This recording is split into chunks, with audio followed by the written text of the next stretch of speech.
श्री शिवाय नमस्तुभ्यम। भक्तगण, आज हम सुनेंगे सोमवार व्रत की पौराणिक कथा। एक समय की बात है, एक नगर में बिंदुक नामक ब्राह्मण रहता था। वो बड़ा ही दुरात्मा और महापापी था। हालांकि उसकी स्त्री बहुत ही सुंदर थी, तो भी वो कुमार्ग पर ही चलता था। उसकी पत्नी का नाम चंचुला था।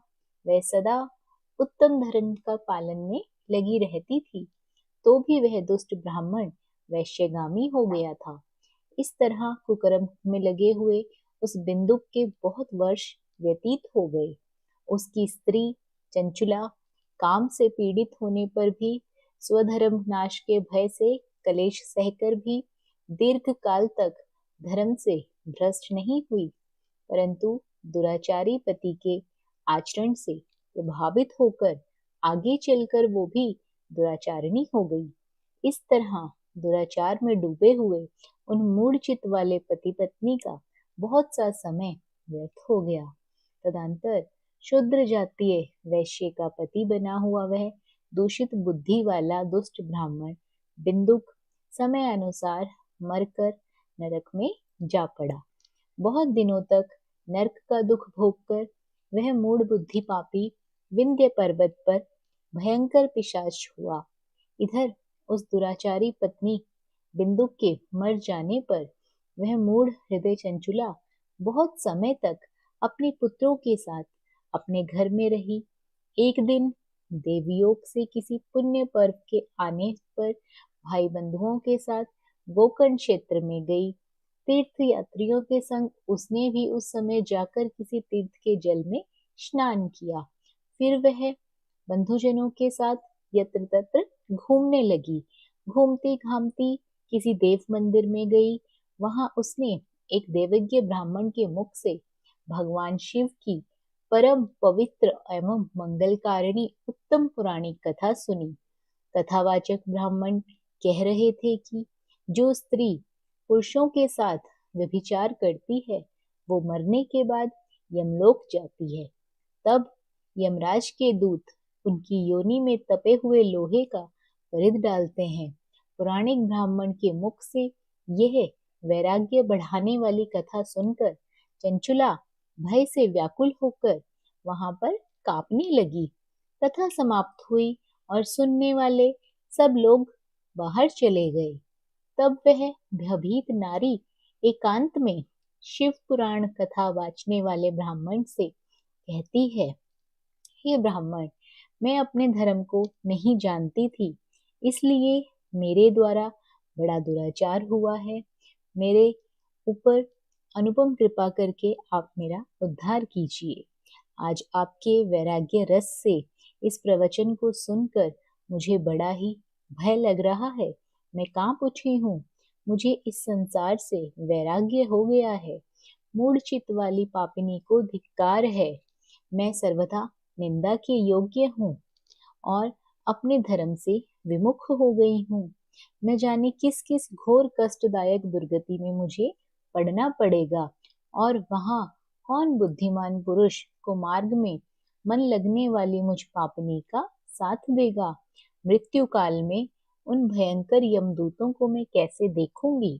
जब वे बलपूर्वक मेरे गले में फंदे लगाकर मुझे बांधेंगे, तब मैं कैसे धीरज धारण कर सकूंगी।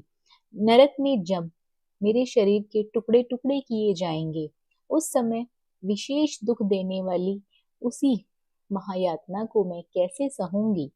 मैं मारी गई हूँ, मैं जल गई हूँ, मेरा हृदय विदीर्ण हो गया है और मैं सब प्रकार से नष्ट हो गई हूँ, क्योंकि मैं हर तरह के पाप में डूबी रही हूँ।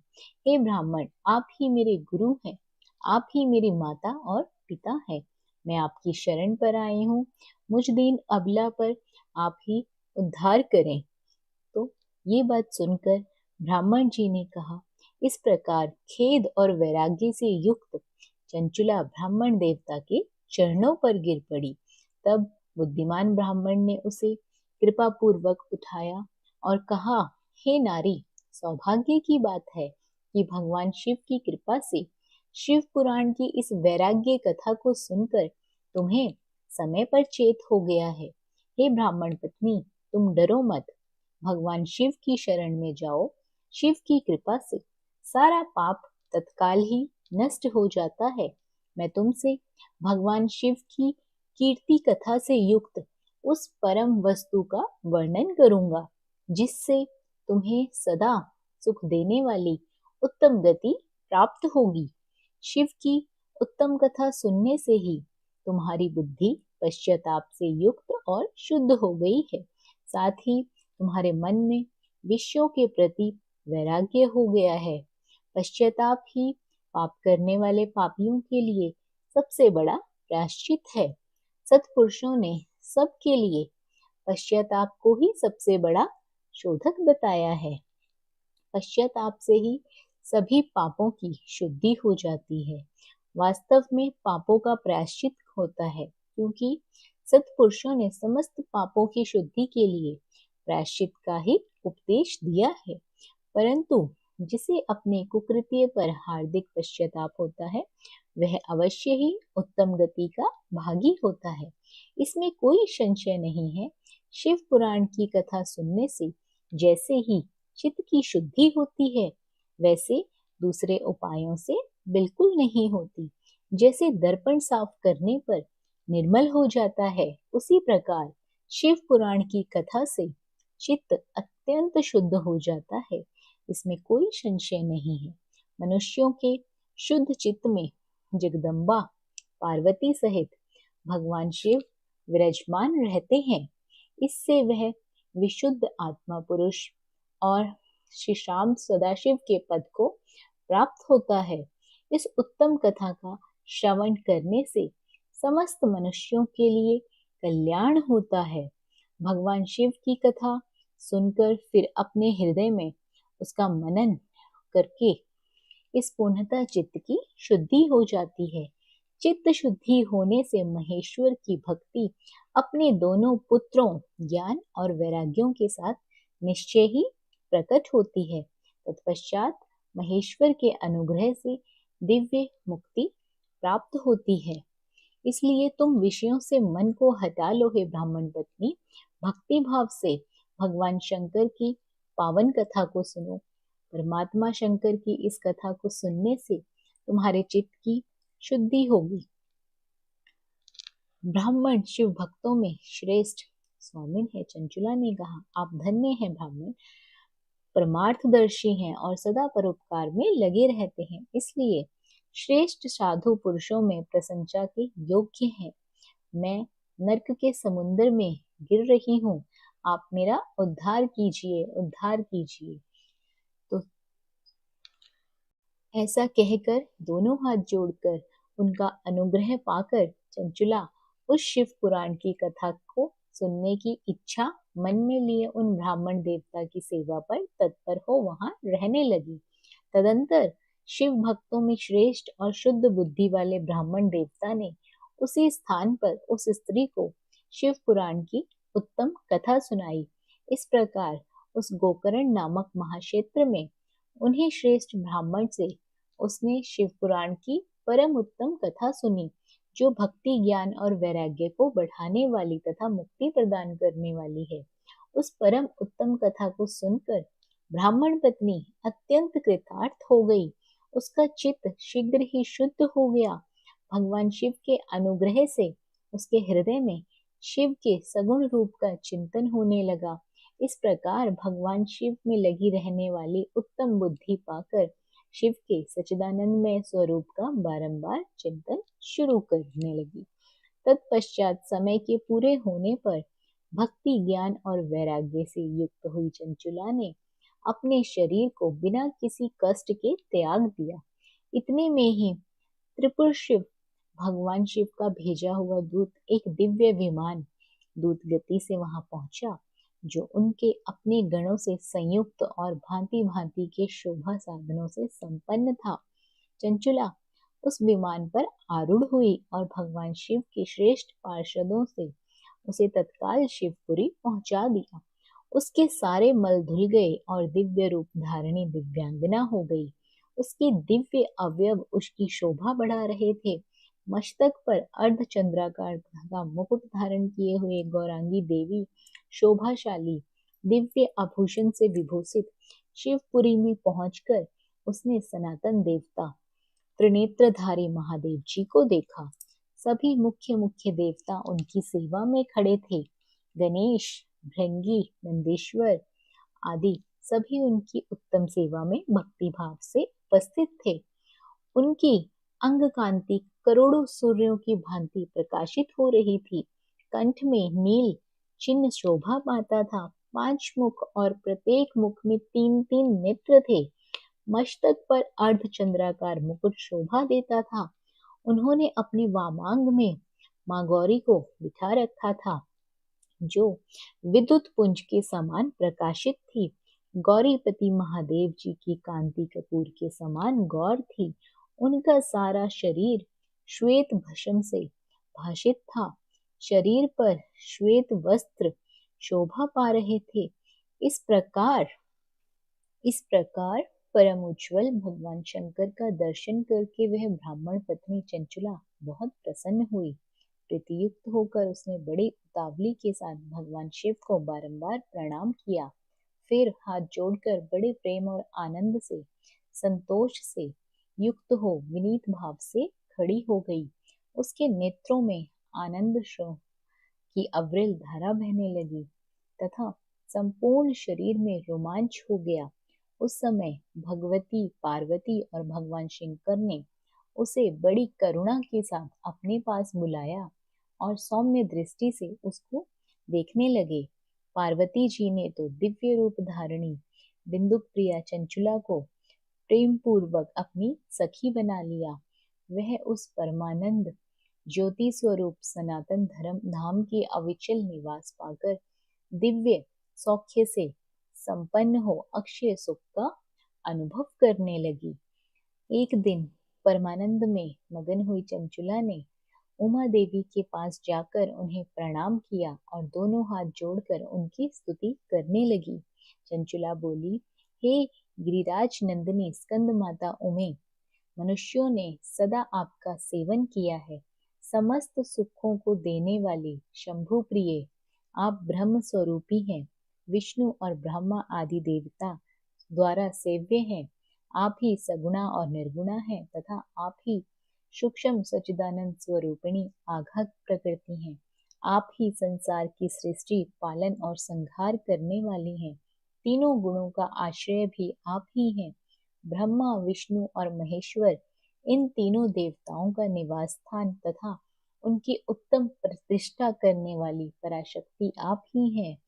इस प्रकार सूत जी के तब पार्वती जी बोली, हे सखी चंचुले सुंदरी, मैं तुम्हारी की हुई इस स्तुति से बहुत ही प्रसन्न हूँ।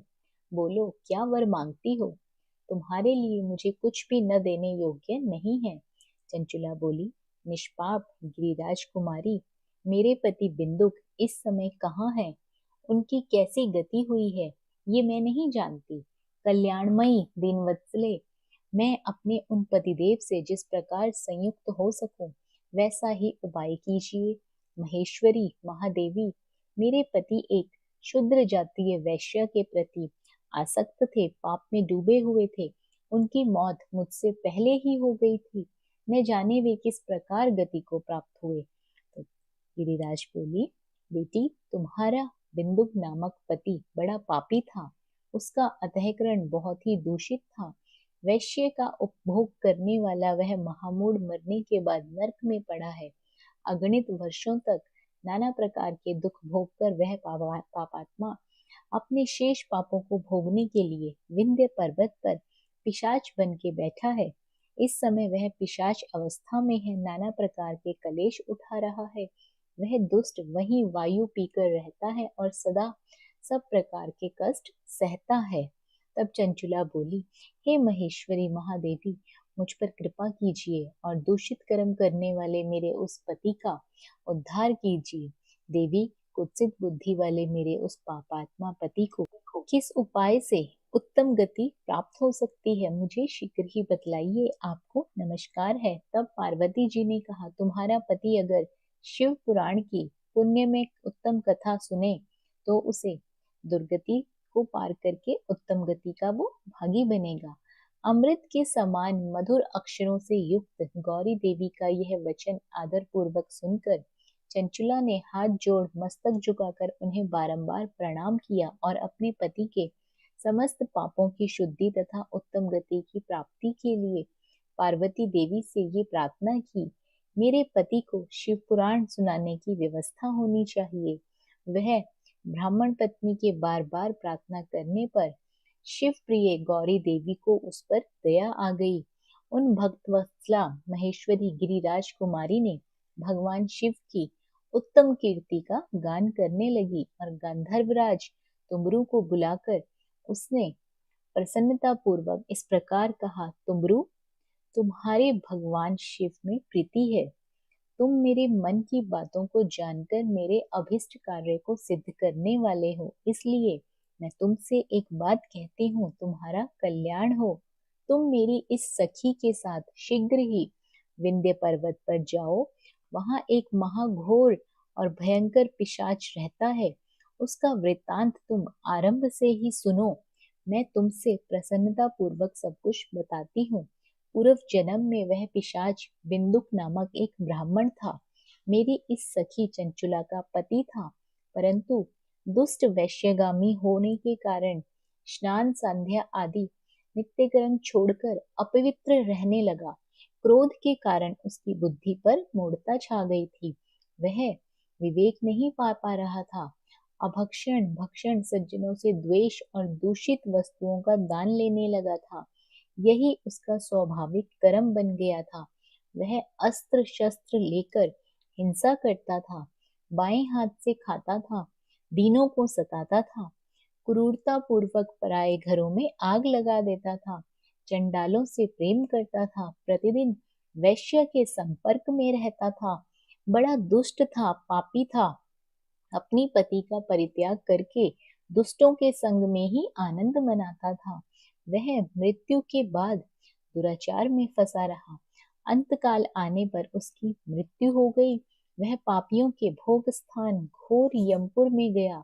वहां बहुत से नरकों का उपभोग करके वह दुष्टात्मा जीव इस समय विंध्य पर्वत पर पिशाच बना हुआ बैठा है। वहीं उस दुष्ट पिशाच आत्मा को अपना फल भोग रहा है। तुम उसे आगे यत्न पूर्वक शिव पुराण की उस दिव्य कथा का प्रवचन सुनाओ, जो परम पर पुण्यमयी तथा समस्त पापों का नाश करने वाली है। शिव पुराण की कथा का श्रवण सबसे उत्कृष्ट पुण्य कर्म है। उससे उसका हृदय शीघ्र ही समस्त पापों से शुद्ध हो जाएगा। वह प्रेत योनि का परित्याग कर देगा। उस दुर्गति से मुक्त होने पर बिंदुक नामक पिशाच को मेरी आज्ञा से विमान पर बिठाकर तुम भगवान शिव के समीप ले आओ। उमा के इस प्रकार आदेश से गंधर्वराज तुमरू मन ही मन बड़े प्रसन्न हुए। उन्होंने अपने भाग्य की सराहना की। तत्पश्चात उस पिशाच की सती साध्वी पत्नी चंचुला के साथ विमान पर बैठकर नारद के प्रिय मित्र तुमरू वेग पूर्वक विंध्याचल पर्वत पर गए, जहाँ पर वह पिशाच रहता था। वहां उन्होंने उस पिशाच को देखा। उसका शरीर बहुत ही विशाल था, ठोड़ी बड़ी थी। कभी वो हंसता था, कभी रोता था, तो कभी उछलता था। उसकी आकृति बड़ी विकराल थी। भगवान शिव की उत्तम कीर्ति का गान करने वाले महाबली तुमरू ने उस भयंकर पिशाच को पाशों में बांध लिया। तदंतर तुमरू ने शिव पुराण की कथा बांचने का निश्चय करके महोत्सव युक्त स्थान और मंडप आदि की रचना की। इतने में ही संपूर्ण लोकों में बड़े वेग से यह प्रचार हो गया कि देवी पार्वती की आज्ञा से एक पिशाच का उद्धार करने के लिए, शिव पुराण की उत्तम कथा सुनाने के लिए तुमरू विंध्य पर्वत पर गए हुए हैं। उस कथा को सुनने के लोभ से बहुत से देवर्षि भी शीघ्र ही वहां जा पहुंचे। आदर पूर्वक शिव पुराण सुनने के लिए आए हुए लोगों का उस पर्वत पर बड़ा ही अद्भुत और कल्याणकारी समाज जुट गया। फिर तुमरू ने उस पिशाच को पाशों में बांधकर आसन पर बिठाया और हाथ में वीणा लेकर गौरीपति की कथा का आरंभ किया। पहली अर्थात विंध्येश्वर संहिता से लेकर 7वीं वायु संहिता तक महात्म्य सहित शिव पुराण की कथा का उन्होंने वर्णन किया। सातों संहिताओं सहित शिव पुराण का आदर पूर्वक श्रवण करने वे सभी श्रोता पूर्ण रूप से कृतार्थ हो गए। उस परम पुण्यमय शिव पुराण को सुनकर उस पिशाच ने अपने सारे पापों को धोकर उस पैशाचिक शरीर को त्याग दिया। फिर तो शीघ्र ही उसका रूप दिव्य हो गया, अंग कांति गौर वर्ण की हो गई, शरीर पर श्वेत वस्त्र तथा सब प्रकार से पुरुषोचित आभूषण उसके अंगों को उद्भाषित करने लगे। वह त्रिनेत्रधारी चंद्रशेखर रूप हो गया। इस प्रकार दिव्य देहधारी रूप होकर श्रीमान बिंदुक अपनी प्राण वल्लभा चंचुला के साथ स्वयं ही पार्वती वल्लभ भगवान शिव का गुणगान करने लगे। उसकी स्त्री को इस प्रकार से सुशोभित देख वे सभी देवर्षि बड़े विस्मित हुए। उनका चित्त परमानंद से परिपूर्ण हो गया। भगवान महेश्वर का वह अद्भुत चरित्र सुनकर वे सभी श्रोता परम कृतार्थ हो प्रेम पूर्वक श्री शिव का यशोगान करते हुए अपने अपने धाम को चले गए। दिव्य रूपधारी श्रीमान बिंदुक सुंदर विमान पर बैठकर अपनी प्रीतमा के साथ सुखपूर्वक आकाश में स्थित हो बड़ी शोभा पाने लगे। तत्पश्चात महेश्वर के सुंदर और मनोहर गुणों का गान करता हुआ वह अपनी प्रियतमा तथा तुमरू के साथ शीघ्र ही शिवधाम में जा पहुंचा। वहां भगवान महेश्वर तथा पार्वती देवी ने प्रसन्नता पूर्वक बिंदुक का बड़ा सत्कार किया और उसे अपना पार्षद बना लिया। उसकी पत्नी चंचुला पार्वती जी की सखी हो गई। उस घनीभूत ज्योति स्वरूप परमानंद सनातन धाम में अविचल निवास पाकर वे दोनों दंपति परम सुखी हो गए। हे भोलेनाथ, जिस प्रकार चंचुला और बिंदुक पर आपने अपनी कृपा दृष्टि दिखाई, उसी प्रकार सभी श्रोतागण पर अपना कृपा दृष्टि बनाए रखना। प्रिय श्रोताओं, अब सुनिए भोलेनाथ की आरती। ओम जय शिव ओंकारा, प्रभु जय शिव ओंकारा, ब्रह्मा विष्णु सदा शिव अर्धांगी धारा। ओम जय शिव ओंकारा, एकानन चतुरानन पंचानन राजे, हंसासन गरुड़ासन वृषवाहन साजे। ओम जय शिव ओंकारा, दो भुज चार चतुर्भुज दश भुज अति सोहे, त्रिगुण रूप निरखता त्रिभुवन जन मोहे। ओम जय शिव ओंकारा, अक्षमाला बनमाला रुंडमाला धारी, चंदन मृग मद सोहे भाले शशिधारी। ओम जय शिव ओंकारा, श्वेतांबर पीतांबर बागांबर अंगे, सनकादिक गरुणादिक भूतादिक संगे। ओम जय शिव ओंकारा, कर के मध्य कमंडल चक्र त्रिशूल धरता, जग करता जग भरता जग संहार करता। ओम जय शिव ओंकारा, ब्रह्मा विष्णु सदा शिव जानत अविवेका, प्रणवाक्षर के मध्य ये तीनों एका। ओम जय शिव ओंकारा, काशी में विश्वनाथ विराजत नंदी ब्रह्मचारी, नित उठि भोग लगावत महिमा अति भारी। ओम जय शिव ओंकारा। त्रिगुण शिव जी की आरती जो कोई नर गावे, कहत शिवानंद स्वामी मनवांछित फल पावे। ओम जय शिव ओंकारा, प्रभु हरि शिव ओंकारा। प्रिय श्रोताओं, यदि आपको कथा पसंद आई है तो कमेंट बॉक्स में हर हर महादेव जरूर लिखें। वीडियो को लाइक कर दीजिए, चैनल को सब्सक्राइब करना बिल्कुल ना भूलिए। बने रहिए आपके अपने YouTube चैनल अंकित वास्तु ज्ञान में। धन्यवाद। हर हर महादेव।